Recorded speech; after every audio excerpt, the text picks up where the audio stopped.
Bienvenue sur Radio Corse International pour cette fin de semaine, en ce vendredi 11 octobre. Et une très très bonne fête à tous les firmins. Bonjour, salut à tous.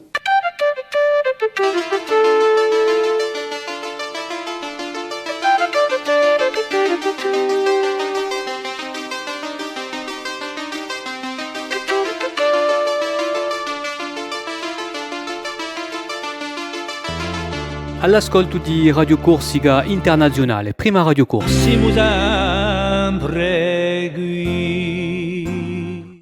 Voilà, on arrive dans cette fin de semaine, toujours ensemble per Madinale, avec l'ensemble de nos chroniques, nos informations sur Radio Corse International et sur Télépaèse, et bien sûr en simultané.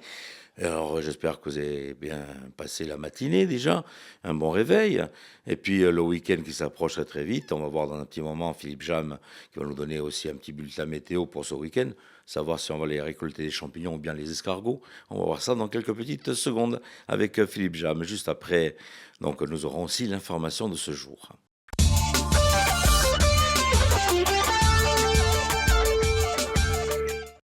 Bonjour Auguste, bonjour à toutes et bonjour à tous. Ce vendredi sera bien ensoleillé mais venté. Le vent d'ouest va en effet souffler tout le long de la côte occidentale, aux extrémités de l'île et en montagne, avec des rafales qui atteindront jusqu'à 70 km/h. Les maximales en mi-journée, 20 à 25 degrés. Puis un petit coup d'œil, si vous le voulez bien Auguste, sur la semaine. Demain samedi, le ciel sera voilé le matin, nuageux dans l'après-midi, avec toujours ce vent d'ouest à sud-ouest modéré assez fort. Les maximales seront en baisse, 18 à 23 degrés. Pour dimanche, le temps sera bien ensoleillé avec un vent d'ouest toujours modéré sur l'ouest de l'île. Les maximales seront en hausse, 20 à 25 degrés.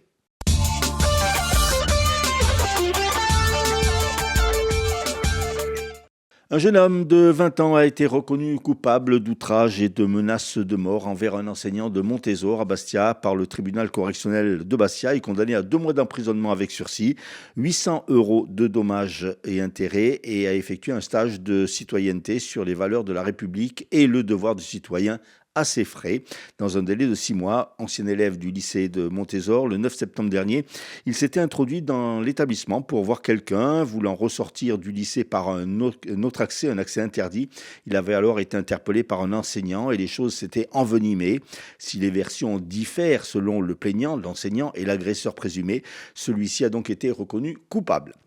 Le journal officiel en date d'hier le confirme, changement à la tête de la préfecture de Corse. Arnaud Armori de Saint-Quentin, nommé en Bretagne, est remplacé par Jérôme Filippini, conseiller maître à la Cour des comptes en service détaché, préfet de la région de la Réunion. À 55 ans, cet insulaire est passé par les ministères de l'Intérieur, de la Justice et par Matignon. Catherine Vautrin, la ministre de la Décentralisation, et Gilles Simeoni se sont entretenus durant près de 3 heures hier à Paris. À l'ordre du jour, les finances locales, la dotation de continuité territoriale, les transports et la gestion des dessertes portuaires et aéroportuaires et d'autres sujets institutionnels.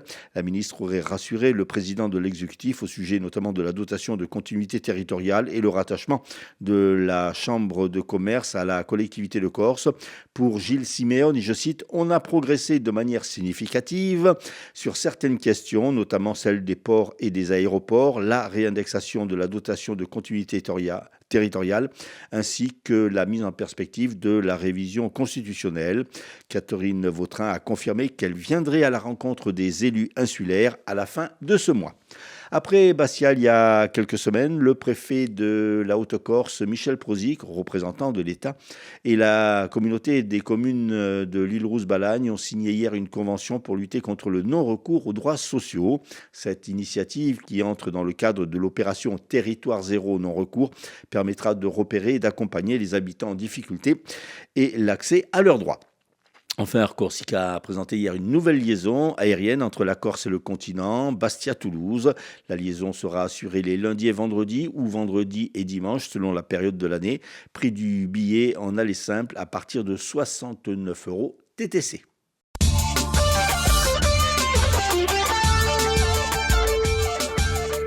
Nous allons faire un petit détour cette fois-ci sur les hippodromes de l'Hexagone pour les pronostics et les bons coups du jour sur les courses, donc avec Rémi.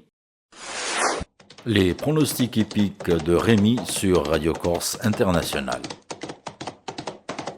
Bonjour à tous, ce vendredi dans les bons coups du jour, nous serons sur l'hippodrome de Vincennes. On va démarrer avec le quintet, je vais mettre en tête le numéro 3, Idaho de Tillard. Passons à la 6e course où le 4, Itasia devrait lutter pour la victoire et on terminera par la 7e où le 8, Jéroboam d'Érable devrait l'emporter. Bon jeu à tous. Merci Rémi. Et si on se fait un petit horoscope pour poursuivre cette matinale, qu'est-ce que vous en dites ?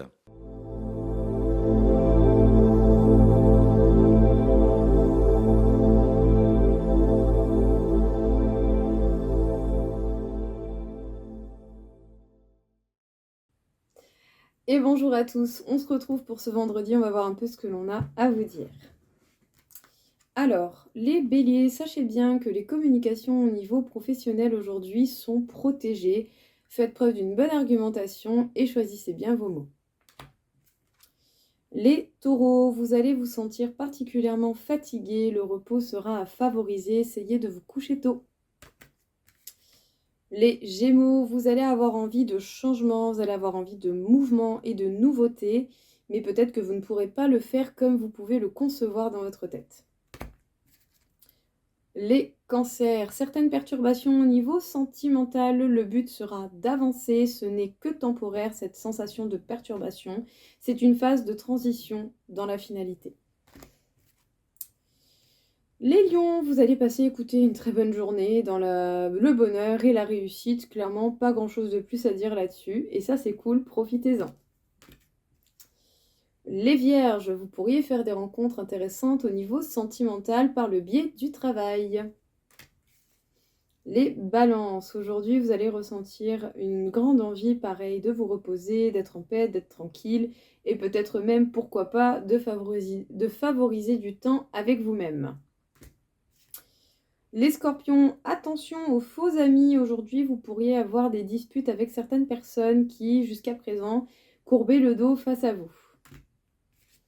Les sagittaires, certaines trahisons, que ce soit par le biais de situations, de personnes, vont vous ralentir dans votre progression. Il n'y a rien de dramatique, mais ça sera embêtant malgré tout. Les Capricornes, vous pourriez découvrir aujourd'hui une grande passion au niveau sentimental. Donc, soyez observateurs sans vous attendre à quoi que ce soit. Les Verseaux, les événements de la vie vont peut-être faire que vous allez avoir un moment de partage avec des amis, avec des proches à vous, et ce sera l'opportunité de rigoler, de papoter et de peut-être, pourquoi pas, faire une bonne petite soirée ou un bon repas. Les poissons, vous allez vous sentir bien, soutenus et épaulés et ça va vous faire vraiment le plus grand bien pour entreprendre les choses que vous désirez. Voilà tout le monde, je vous souhaite à tous une belle journée, un bon week-end et je vous dis à bientôt.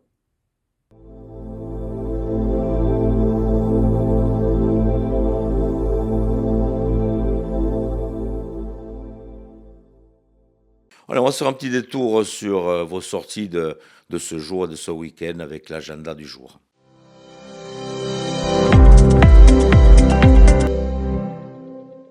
Voici, on va faire un petit détour du côté d'Ajaccio, du côté de Chénine, où se produiront donc ce soir, à partir de 21h, le groupe Avierano a donc réservé vos places, je vous rappelle, pour Chénine, qui se trouve 15 boulevard Maglioli, et puis bien sûr avec de très très belles voix au programme pour cette soirée.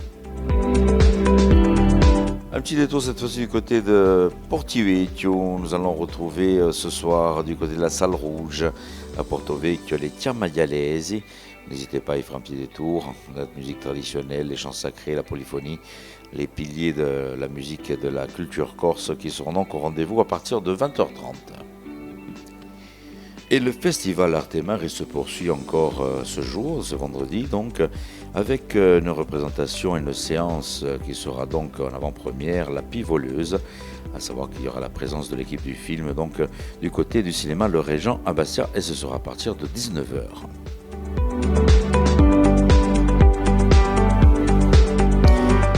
La minute, une minute de soleil, met à l'honneur cette année Kafka. À savoir que vous allez pouvoir retrouver du côté du cinéma Le Studio le ciné-club Kafka au cinéma avec le procès. C'est aujourd'hui donc à partir de 19h. Le café littéraire proposé par Musa Nostra, qui se déroulera donc du côté du Met Café à Bastia. Ce rendez-vous se déroulera en présence d'un excellent lecteur, membre prestigieux du prix Renaudot, Jean-Noël Pancraz. Il a lu la plupart des livres de la rentrée et nous signalera ceux qu'il ne faut pas manquer. Je vous rappelle donc ce vendredi au Met Café à partir de 18h pour nos amis lecteurs. Vous êtes conviés à venir souffler les 80 bougies pour l'anniversaire de Taobi, qui se produira donc ce soir au Spazio Culturale Galloro Kimbiguglia à partir de 20h30. Et dans le cadre du Salon du Chocolat qui se déroule actuellement sur la place Saint-Nicolas à Bastia, on retrouvera ce samedi 12 octobre à partir de 19h45 le groupe EPO. Et Patrizia Gattagiega poursuit donc sa représentation de Gelosia ce 13 octobre à 17h dans la salle des fêtes d'Oletta. À ne pas manquer donc cette belle représentation avec Patrizia Gattagiega.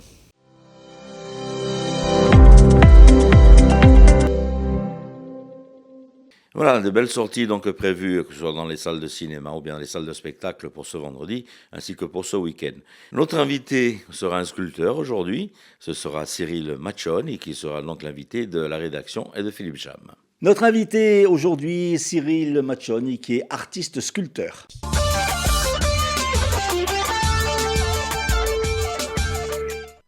Cyril, bonjour. Bonjour. Alors, vous êtes artiste sculpteur. Comment vous est venue un peu cette passion de travailler avec les mains, les doigts? Cette passion, je l'ai depuis tout petit, je pense, mais j'ai mis du temps à me révéler à moi-même, en fait. Je réalisais pas mal de choses étant enfant, et ce, dès l'âge de 4-5 ans. Mais après, la vie a fait que je me suis un petit peu perdu dans différentes choses, le cursus universitaire, les études. Je me suis cherché. Vous avez été pompier aussi. J'ai été pompier. J'ai fait du mannequinat étant plus jeune. Mannequinat aussi. Voilà. Et en fait, toutes ces années-là, je dirais que j'étais encore en train de me chercher. Je ne savais pas encore ce pourquoi j'étais vraiment doué, je dirais. En fait, vous êtes autodidacte, donc. Oui, autodidacte. Vous avez appris comment, alors, en fait? J'ai appris tout seul, en regardant, j'ai appris en lisant beaucoup, en me documentant, en essayant, en me trompant, justement parce que les matériaux que j'utilise aujourd'hui, je les utilisais déjà il y a 25 ans, mais je n'avais aucune idée de ce qu'on pouvait faire avec. Justement, vous avez plusieurs matériaux. Vous travaillez aussi bien avec le béton, le bois. Aujourd'hui, oui, j'ai commencé par le bois, le béton, l'acier, mais aujourd'hui, maintenant, depuis à peu près, je dirais, depuis 2016-2017, je me suis focalisé sur les matériaux composites. C'est-à-dire que je travaille par matériaux composites et j'entends tous les matériaux qui tournent autour de la résine, les fibres de verre, la résine, soit de la résine pure, soit de l'association résine et fibres de verre qui permettent de réaliser soit des pièces pleines, soit des pièces vides à l'intérieur, qui se veulent justement, ce matériau permet de réaliser des pièces de plus grand volume sans avoir, je dirais, le poids qui va venir être un facteur parfois, je dirais, qui va limitant. Surtout quand il s'agit de logistique pour les œuvres d'art. Alors, vous avez beaucoup voyagé, mais aujourd'hui, vous êtes bien installé à Vignales, c'est ça, depuis 2013? C'est ça, oui, depuis 2013, enfin depuis 2008 à Vignales et depuis 2013 en tant que dans mon activité.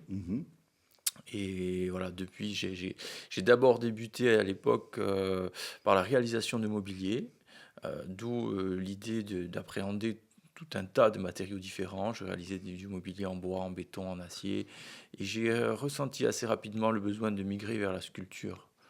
Voilà, ça s'est fait assez naturellement. Et dans la sculpture, justement, comme je maîtrisais certaines techniques à côté, qui nécessitaient quand même d'être approfondies, mais j'avais quand même une bonne approche de certaines techniques, je suis devenu sculpteur plasticien. Alors le sculpteur, c'est l'activité de sculpture comme on la connaît, mais ce qu'on connaît un petit peu moins, c'est le métier de plasticien qui, lui, concerne tout ce qui tourne autour de la finition. Les finitions, ça va être les peintures, ce qui se passe avant la peinture, pendant et après, tout autour de la peinture. Donc maîtriser tous les corps de métier, et pas que, puisqu'il y a aussi dans le métier de plasticien le métier par exemple de mouleur. Lorsque par exemple je vais sortir une œuvre qui ne sera pas une pièce unique et que je vais réaliser en série, je vais devoir donc moi-même la dupliquer, et c'est là qu'intervient le métier de mouleur. Donc ça rentre dans la catégorie plasticien, on va dire, voilà, qui concerne tout ce genre de sous-métiers, mais qui viennent compléter le métier de sculpteur. Vous êtes spécialisé quand même dans les animaux, sculpture d'animaux?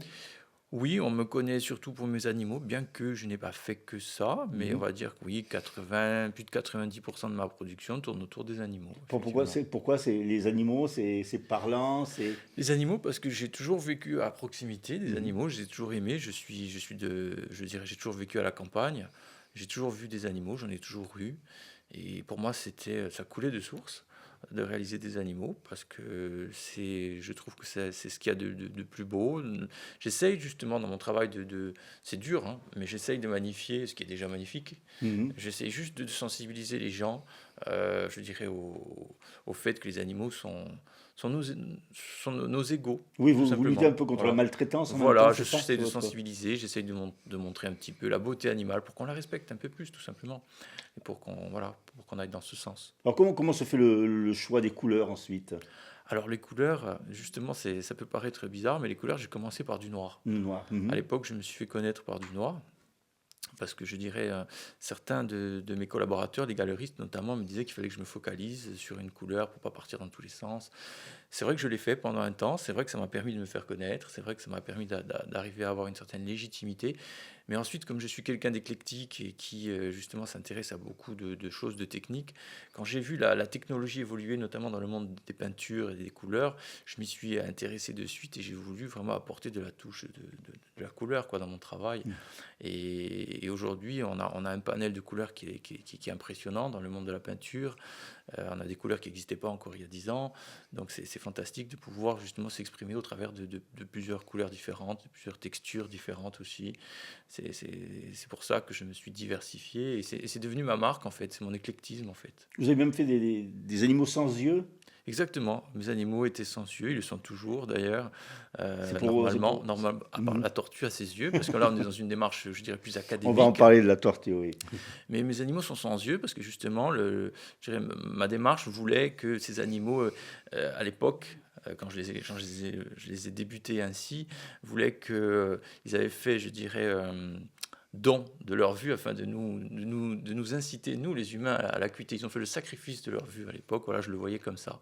Alors il y a beaucoup de pièces uniques, on en parlait il y a quelques instants. Ensuite, c'est des pièces, quelle grosseur? C'est selon votre envie ou vous avez un cadre bien précis, un calibre? Alors, c'est selon mes envies, mais on va dire que dans le monde de l'art et de la culture, lorsqu'on travaille avec des galeristes et qu'on fait des événements, on a des standards, on va dire. Voilà, alors la sculpture, je dirais, elle se décline sous différentes tailles. Le standard, le plus répandu, c'est la petite 30 cm, mais ensuite, on peut faire encore plus petit, mais ça, c'est plutôt rare. En général, on fait plus grand. Alors après, on va passer aux 60, aux 80, aux 100.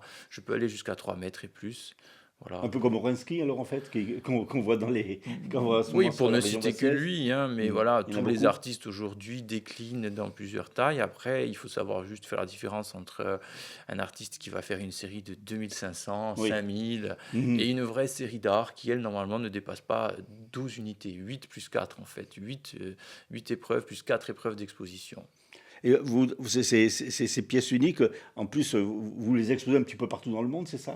Effectivement, oui, j'ai eu la chance depuis maintenant quelques années de pouvoir internationaliser mon travail, justement, par le biais de collaborateurs, d'opportunités, dans des salons, dans des événements, par exemple comme Art Basel, Miami, New York, Hong Kong, Singapour, le Canada. Prochainement, il y aura des événements, je dirais, en Europe, notamment sur Barcelone l'année prochaine, pour ne citer que ça. J'ai un calendrier assez riche dans les 6-7 prochains mois, justement. Il y aura 6 ou 7 événements, donc ça fait pas mal d'événements. Donc, et aussi, justement, c'est l'année où je marque mon retour en Corse, justement, parce que ça faisait 7 ans que je n'avais pas exposé en Corse, Oui. depuis 2017. Et il y aura une exposition à Bastia, à la Citadelle, à partir du 22 novembre cette année. Donc, pour ceux qui souhaitent me découvrir ou me redécouvrir, ce sera l'opportunité. Auparavant, il y aura la tortue. Auparavant, il y aura la tortue Cette fameuse tortue. qui Alors arrive. ça, c'est une commande, c'est ça? Oui, la c'est tortue une commande du village de Vignal. La mère Charlotte Terry m'a expressément commandé cette tortue, qui est en fait la première partie d'un projet qui consistera à réaliser une douzaine de sculptures derrière qui constitueront un parcours artistique qui sera visible dans le village de Vignal. C'est en fait un moyen d'attirer, je dirais, le regard du public dans la ruralité, sur des villages, je dirais, on sort du cadre de la ville, on a l'habitude d'avoir tout ce type d'événements en ville. Et on va essayer d'attirer, je dirais, le public dans les villages. Et c'est l'occasion d'amener de l'art, je dirais, au contact du public, un public qui se veut néophyte. Voilà, même pour le plus simple des profanes, on aura l'opportunité de voir, d'appréhender, je dirais, de l'art, sans être obligé de rentrer dans une galerie d'art. C'est un petit peu l'idée de ce projet, c'était d'amener une œuvre, pour ma part, qu'on a l'habitude de voir dans une galerie d'art, comme si elle avait été posée là, à ciel ouvert. Une tortue, pourquoi? Parce qu'il y a beaucoup de tortues Hermann. Alors la tortue Hermann, parce que dans la vallée du Golo, il y a énormément de tortues, et puis que c'est une espèce protégée.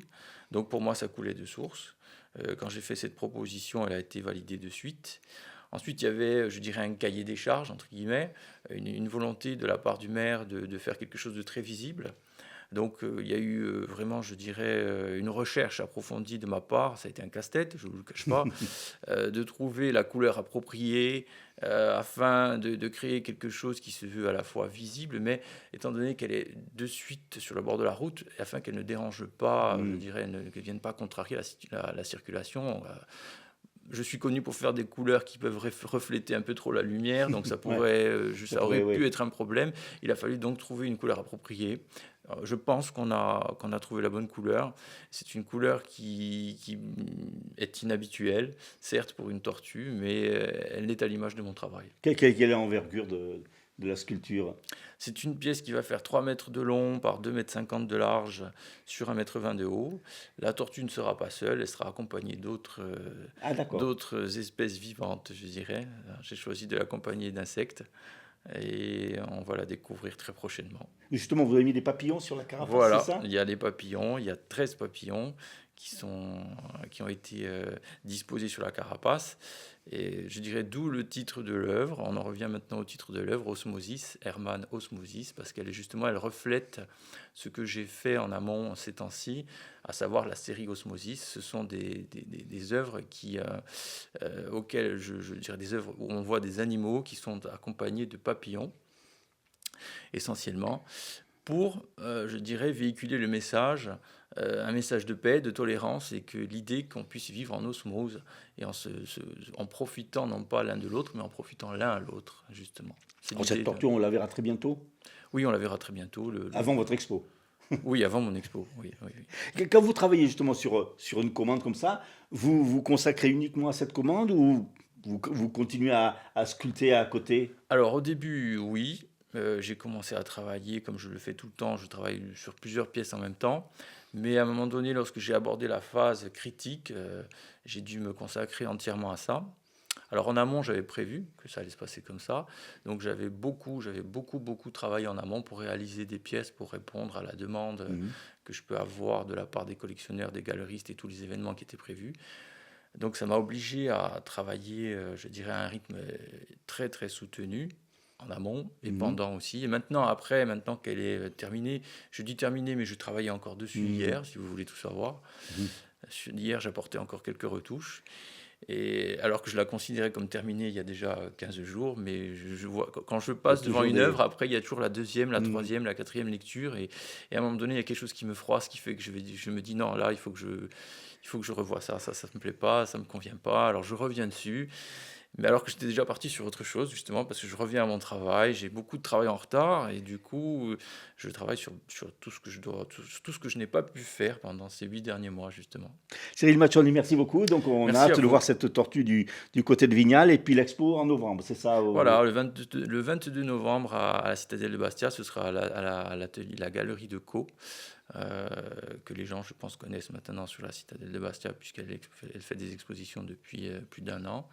Et ce sera là-bas l'occasion de découvrir mon travail ou de le redécouvrir pour certains. Voilà. On peut vous découvrir sur Facebook aussi.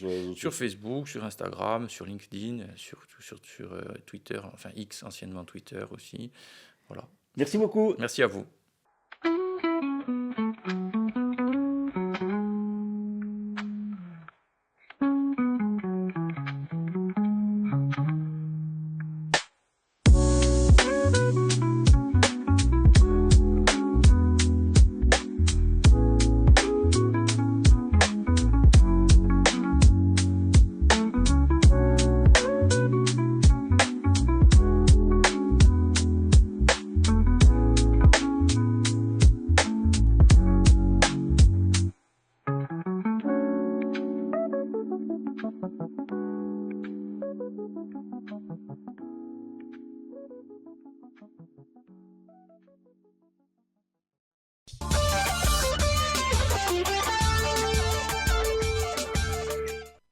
Voilà pour notre sculpteur et bien sûr bientôt cette sculpture qui sera exposée donc du côté de Vignal. On poursuit avec les titres de l'information avec Philippe Cham. Entretien de 3 heures hier à Paris entre la ministre Catherine Vautrin et Gilles Simeoni, le président de l'exécutif, qui s'est dit plutôt rassuré. Un nouveau préfet pour la Corse, nomination en Conseil des ministres de Jérôme Filippini, jusque-là préfet de la Réunion, en lieu et place d'Armory de Saint-Quentin, nommé lui en Bretagne. Et puis Air Corsica a présenté hier une nouvelle liaison aérienne entre la Corse et le continent, Bastia-Toulouse.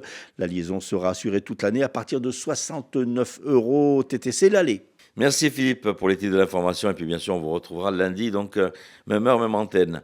Allez, on va se quitter en musique, qu'est-ce que vous en dites? On va retrouver le groupe EPO, et le groupe EPO qui sera donc au Salon du Chocolat donc demain. N'hésitez pas à y faire un petit détour. Et puis je vais vous dire de passer un bon week-end. Tini Devo, Tegeri Due Muluni, Nanta, Telepaese et Radio Corsa Internazionale.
Costantino,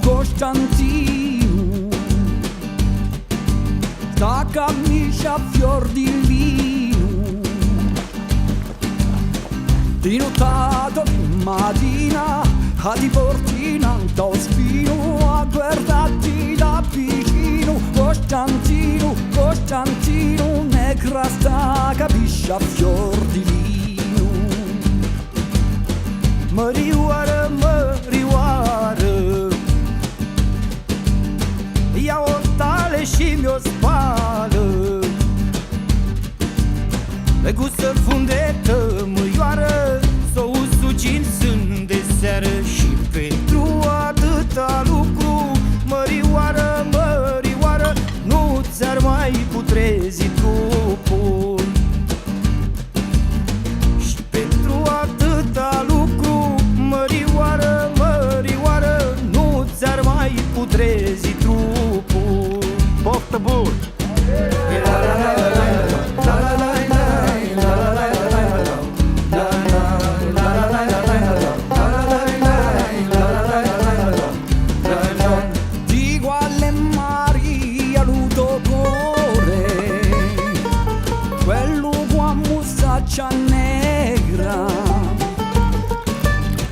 o più grande cacciatore, ma via una sera un mezzo mica musciata, Costantino, ma in zerga perché sono ingabbiata.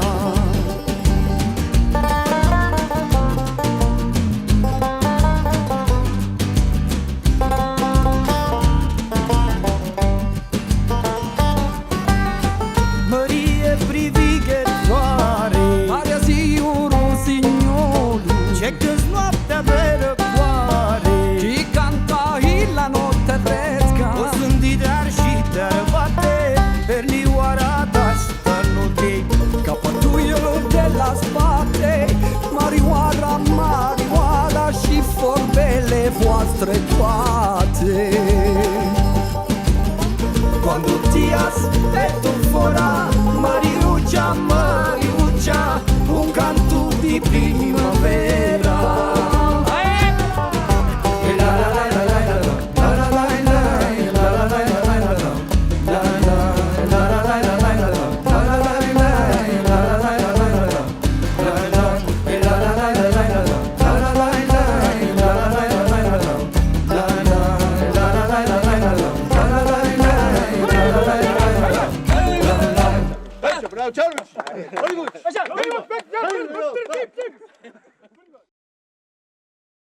Bonjour, salut à tous.